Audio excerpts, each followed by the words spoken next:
논문을 위한 R 통계. 네, 이번 시간에는 서울대 석사학위 논문에 나오는 모든 통계들을 R에서 그대로 따라해 볼 겁니다. 구체적으로는 기술 통계, 신뢰도, 상관계수, 회귀 분석, 위계적 회귀 분석에 대해서 살펴보도록 할게요. 같이 한번 봅시다. 제가 작업 폴더에다가 해당되는 논문을 다운받아 놨는데요. 여러분들도 인터넷에서 똑같은 제목의 논문을 검색해서 다운받을 수 있을 겁니다. 석사학위 논문이고요. 공무원의 삶의 질과 관련된 논문입니다. 2018년 2월 논문이고요. 네, 서울대학교 행정대학원 석사학위 논문이에요. 서론이라든지 이론적 배경 이런 것들은 쭉 건너뛰겠습니다.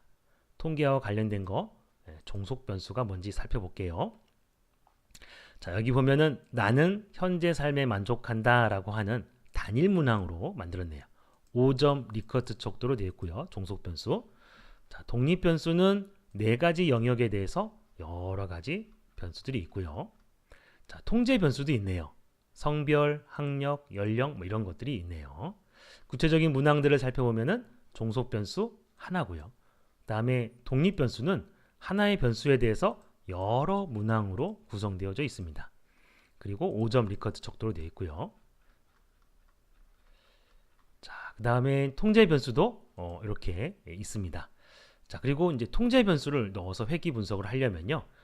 연속형으로 바꿔야 되거든요. 그래서 뭐 고졸리아 전문대학 이런 그 변수들을 1, 2, 3, 4, 5 이런 식으로 했고요. 성별 같은 경우도 0, 1, 그다음에 소속기관 유형도 0, 1 뭐 이런 식으로 했다는데 약간의 좀 착오가 있었던 것 같아요. 실수 얼마든지 있을 수 있죠. 실제로 기초통계량 분석을 보면은 소속기관 유형의 최소값이 1이네요. 0일이 아니라 1, 2로 코딩이 된 것 같고요. 성별도 1, 2로 코딩이 된 것 같습니다. 그래서 저도 이런 식으로 1, 2로 코딩을 할게요. 자, R에서는 어떻게 되는지 한번 보겠습니다. 자, 먼저 데이터를 불러야 되겠죠. EasyPickR이라고 하는 라이브러리로 불러오겠습니다. 엑셀 파일을 불러오는데 첫 번째 시트를 불러서 저장해라 라는 뜻이죠. 만약에 이 라이브러리가 없다고 한다면 어떻게 해야 될까요? 설치해야 되겠죠. install packages 하고 easy pick r 하고 엔터 이런 식으로 치면은 큰 따옴표가 붙어서 설치가 가능합니다.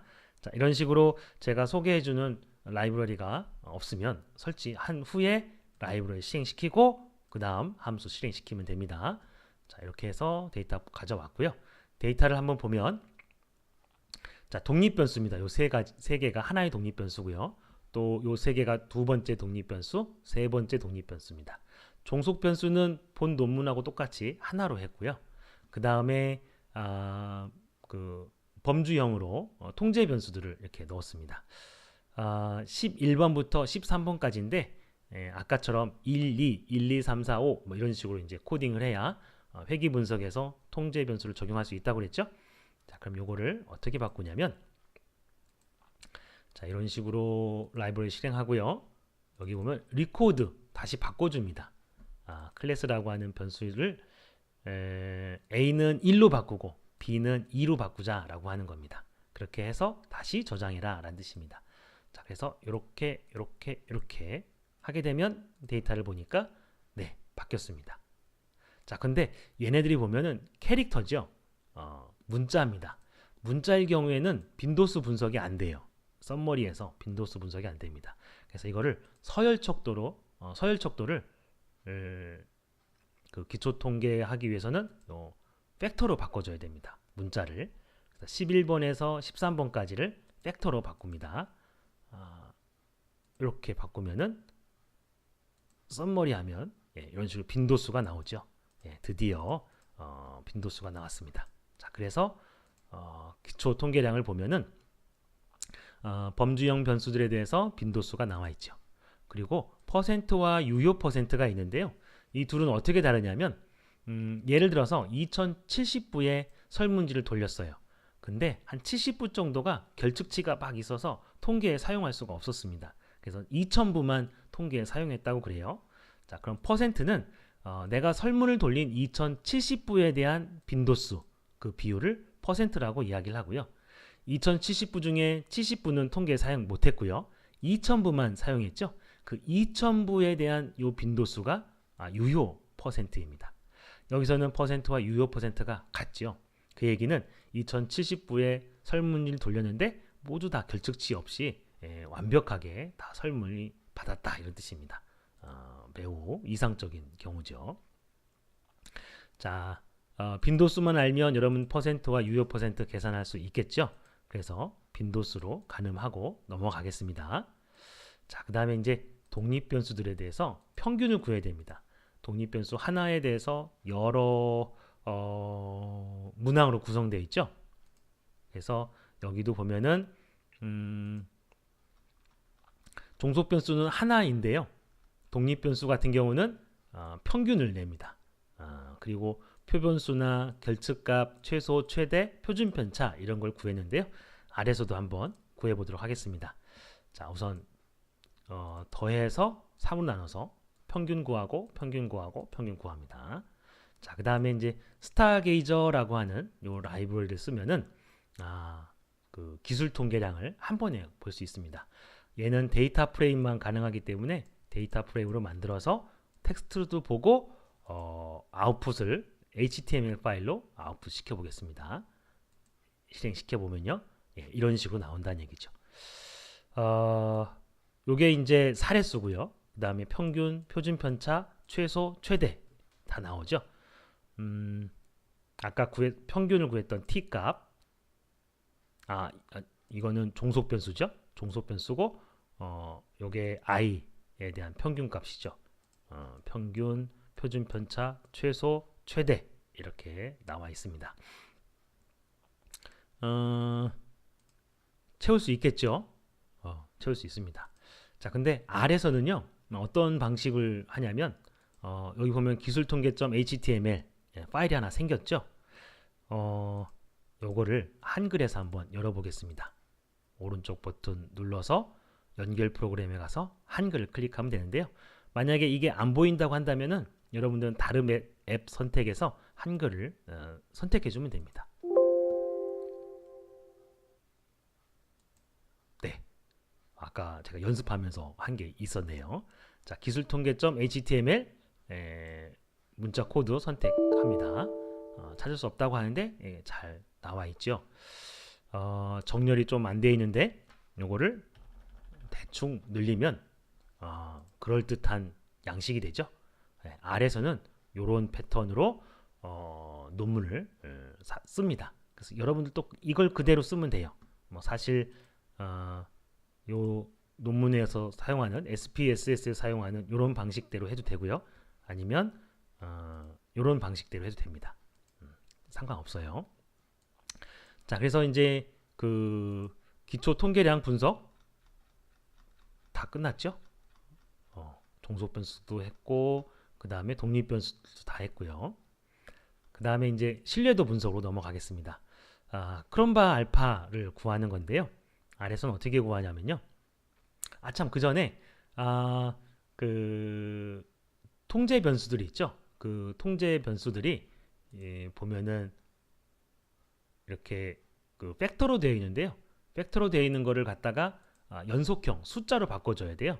그래서 다시 11번부터 13번까지를 숫자로 바꿔서 이따가 회귀 분석할 때에 통제 변수 적용하기 위해서 이렇게 바꿔주고 신뢰도 분석으로 넘어가겠습니다. 크롬바 알파를 구할 수 있는 라이브러리 실행시키고요. 알파를 구합니다. 자, 그럼 요 위에 있는 요것이 바로 이제 크롬바 알파예요. 0.78 0.7 이상이면 우수하고 좋은 겁니다. 두 번째 것도 뭐 이런 식으로 만약에 문항이 3개면 여기다 콤마하고 하나 더 4개면 콤마하고 하나 더 써줘야 되겠죠. 뭐 이런 식으로 해서 구할 수 있습니다. 그리고 여기 보면은 뭐가 있냐면 크롬바 알파가 있고, 자, 하나의 아이템을 드랍 없애는 경우 그 신뢰도가 어떻게 변할 거냐. 지금 현재는 0.79인데 어떤 걸 제거해도 다 떨어지죠. 근데 간혹 가다가 예를 들어서 이게 0.5예요. 근데 어느 하나를 제거하면 0.7이 된다. 뭐 그러면은 그 문항을 제거하고 0.7이라고 해당 뜨는 그 문항을 제거하면 아마 신뢰도가 0.7 이상 이렇게 나올 겁니다. 그래서 신뢰도가 안 나오면은 어떤 일부 문항을 제거해서 신뢰도 나오게 해서 논문을 쓰면 돼요. 자, 논문 또 이제 신뢰도 분석 다 끝났고요. 그 뒤에 뭐 그 내용들을 주저주저 쓴 거고요. 주저주저 쓴 거고, 자, 그 다음에 상관관계 분석으로 가겠습니다. 예, 요런 표를 이제 그려야 되는데요. 상관관계 분석에서 통계적 유의성, 여기 보면 별표가 있죠. 이 별표를 확인하는 라이브러리 이름이 굉장히 길어요. 실행하고 그 다음에 그 차트를 그려주는데 11번부터 16번까지를 보면 11번에서 16번까지 요게 통제 변수 3개고요. 요게 독립 변수 3개죠. 아까 얘네들의 평균을 구했던 그거하고 그 다음에 10번 맨 마지막에 종속 변수를 놓겠다라고 하는 거죠. 이렇게 해서 run 하게 되면 통제 변수, 독립 변수, 종속 변수 이렇게 나옵니다. 자, 그러면은 종속 변수하고 통계적 유의성을 갖는 변수들이 나오죠. 이 별표를 기억해 두고요. 사실 이 그림을 그대로 논문에다가 넣어도 되는데 제가 한번 학술지 논문에다가 이렇게 해서 넣어봤어요. 그랬더니 그쪽에서 피드백 오기를 SPSS에서 나오는 요런 무미 건조한 방식으로 바꿔서 논문을 재투고해라 이런 식으로 이야기하더라고요. 그래서 이런 방식으로 바꿔서 했더니 통과가 되더라고요. 우리나라에서는 아직도 SPSS가 너무 고착화돼 있어가지고 이렇게 R처럼 멋있고 막 직관적이고 글자 상대적으로 크잖아요. 그리고 통계적으로 유의하지 않은 건 알 필요가 없으니까 그냥 쬐끄맣게 나와도 되잖아요. 그죠? 그런데 그리고 데이터에 대해서 분포도 잘 볼 수 있고 이렇게 멋진 걸 놓고 이런 무미 건조한 표를 원하더라고요. 뭐 어쩔 수 없죠. 이 양식에 맞춰줘야 됩니다. 그래서 표로 이렇게 하고요. 그 다음에 이제 그 상관계수를 우리가 이제 구하는데 상관계수를 구하는데 11번부터 16번 그리고 종속변수 이렇게 되고요. 그 다음에 라운드 요거는 이제 소수 셋째 자리까지 구해라 이런 뜻이고요. 그걸 저장한 다음에 프린트 대략 한번 봅시다. 이렇게 나오죠. 자, 그리고 요거를 CSV 파일로 저장을 해요. 요 상관계수를 CSV 파일로 저장하고 로우 네임은 false로 하면은 이제 1, 2, 3, 4, 5 이런 것들은 없어집니다. 그런 식으로 해서 이렇게 저장하면은 여기 파일스에 보면은 또 있죠. 요거를 엑셀에서 실행시켜서 보면은 논문에 들어가는 표하고 거의 비슷해졌죠? 요 위에 있는 것들을 이런 식으로 지우면 됩니다. 지우고요. 그 다음에 T하고 여기 플러스에 보면은 T하고 M하고는 별표 하나, 그 다음에 T하고 I하고는 별표 2개죠. 그래서 T하고 M하고는 별표 하나 이렇게 쳐주고 또 얘도 별표 하나입니다. 그 다음에 T하고 I하고는 별표가 2개였죠. 이런 식으로 그래서 요거 보고 여기다가 별표를 추가하면 되겠습니다. 그렇게 해서 카피한 다음에 아래 한글에다 붙여 넣으면 요 모양하고 거의 똑같이 되죠. 그리고 뭐 음영 집어 넣어서 통계적으로 유의한 걸 좀 쳐다봐라 이런 식으로 해서 표를 만든 겁니다. 상관관계 분석이 끝났고요. 자, 이제 회귀 분석으로 넘어가겠습니다. 드디어 이제 회귀 분석인데 통제 변수하고 그다음에 조작 독립 변수를 넣어서 비표준화 계수와 표준화 계수 구하고요. 그 다음에 공차나 VIF를 구했네요. 자, 아래선 어떻게 구하는지 한번 보겠습니다. 독립변수 3개 하고요. 통제변수 3개. 구분 없이 그냥 쓰면 됩니다. 그 다음에 종속변수 해서 회귀분석 fit.lm에다가 저장한 후에 대략적으로 보면 통제변수들은 통계적으로 유의하지 않은데 조작변수 중에서는 2개가 통계적으로 유의한 걸로 나타나네요. 서울대 석사학위 논문에서는 조작변수가 다 유의한 걸로 나오죠. 그것도 별표가 2개씩이네요. 비표준화 계수는 보통 B라고 쓰는데요. 소문자 B로 많이 쓰기도 하죠. 여기에 나와 있는 게 비표준화 계수들이고요. 그 다음에 그 표준 오차가 바로 여기에 있는 것들이 표준 오차들입니다. 자, 그 다음에 이제 여기 보면은 별표 2개, 1개 있죠. 요거를 요 논문에서는 표준화 계수에다가 붙였네요. 붙일 수 있겠죠? 비표준화 계수 앞에다 붙였고요. 그 다음에 표준화 계수를 구해야 되는데요. 요거는 베타, 그리스 알파벳 베타를 문자로 쓰기도 합니다. 그거는 요 라이브러리를 이용하면 돼요.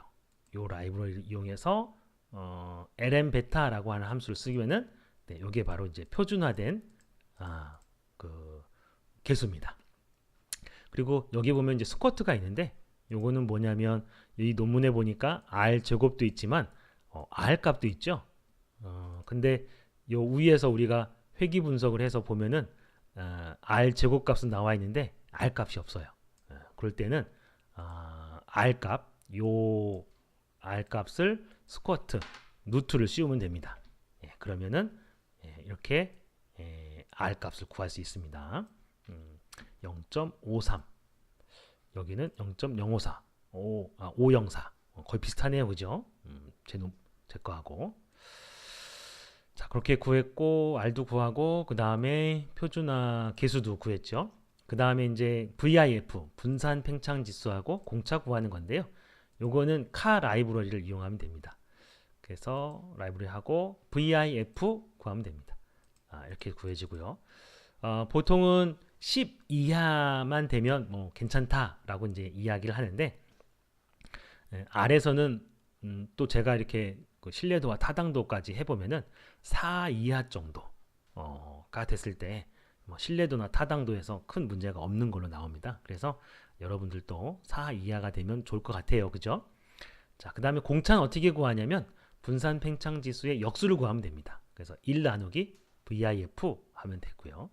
그렇게 하면은 요걸 채울 수 있습니다. 자, 그러면 여기에 있는 값들을 다 채울 수가 있겠죠? 이런 식으로 회귀 분석을 하고요. 자, 그 다음에 이제 뭐냐면 소속 기관 유형별로 회귀 분석을 했어요. 범주별로 회귀 분석을 했는데 그것도 한번 따라 해볼까요? 네, 독립변수와 종속변수 쓰는 통제 변수 쓰는데요. 그 통제 변수 중에 클래스가 1인 것만 데이터에 대해서 회귀 분석을 해라 라고 하는 겁니다. 그래서 클래스는 통제 변수 중에 클래스는 뺐네요. 이렇게 해서 회귀 분석을 하면 이렇게 나옵니다. 요 하나만 통계적 유의한 걸로 나오고요. 그 다음에 이제 2에 해당이 되는 거 분석하면 독립변수 중에는 통계적 유의한 게 없네요. 그죠? 뭐 이런 결과들을 요 논문 양식에 맞춰서 하면 됩니다. 자, 비표준화 계수하고 표준 오차에 해당이 되는 게 이제 이거죠. 비표준화 계수하고 표준 오차. 그 다음에 별표 옮겨 붙이면 됩니다. 자, 그리고 표준화 계수는 베타를 이용하면 된다고 했죠. 요 라이브러리 아까 실행시켰으니까 안 시켜도 되겠죠. 이런 식에서 1, 2 이런 식으로 해서 표준화 계수 구하면 됩니다. 자, 이렇게 하면 여기에 있는 것도 다 채울 수 있겠죠? R 제곱값 바탕으로 R도 구할 수 있고요. 자, 그러면은 범주별로 유형별로 회귀 분석 비슷한 방법으로 계속 해보면 됩니다. 자, 그 다음에 이제 마지막이죠. 위계적 회귀 분석 하고 끝내도록 하겠습니다. 여기 보면 어떻게 했냐면요. 모든 변수를 투입한 것이 모형 1. 그 다음에 거기에서 모형 2는 하나를 제거하면 모형 3은 또 하나를 제거한 거죠. 이런 식으로 해서 점점 줄여가면서 r 제곱, 수정된 r 제곱, 추정값의 표준 오차, r 제곱값의 변화량, 그 다음에 유의 확률의 변화량, 이런 식으로 이제 표를 만들었네요. 이게 이제 SPSS에서 기본적으로 제공되는 그런 양식이 그대로 쓴 건데요. 뭐 우리도 그 비슷하게 한번 구해 봅시다. 자, 우선 모두 다 집어 넣은 거에서 회귀 분석한 걸 LM3라고 저장을 하고요. 다음에 하나씩 빼서 넣습니다. 자, 그 다음에 이제 여기 나온 걸 가지고 이제 여러분들이 손으로 좀 계산해도 돼요. 뭐 계산기로 가지고 계산해도 되겠죠. 여기 보면은 수정된 r 제곱값도 있고 r 제곱값도 있고 뭐 그 다음에 또 r 제곱값이 있으니까 변화된 거 구할 수 있겠죠. 뭐 r도 구할 수 있을 거고요. 변화된 거 구할 수 있고 r도 구할 수 있고 수정된 r 제곱 있고 그 다음에 추정값의 표준 오차. 요거는 뭐냐면 이거예요. 잔차의 표준 오차가 그 추정값의 표준 오차에 해당이 됩니다. 그래서 요 값을 쓰면 돼요. 그래서 각각을 보고 이렇게 옮겨 적으면 되는데 이게 좀 불편하잖아요. 그래서 제가 요거는 이제 R을 가지고 통계를 쓰는 사람들이 주로 많이 사용하는 방식인데요.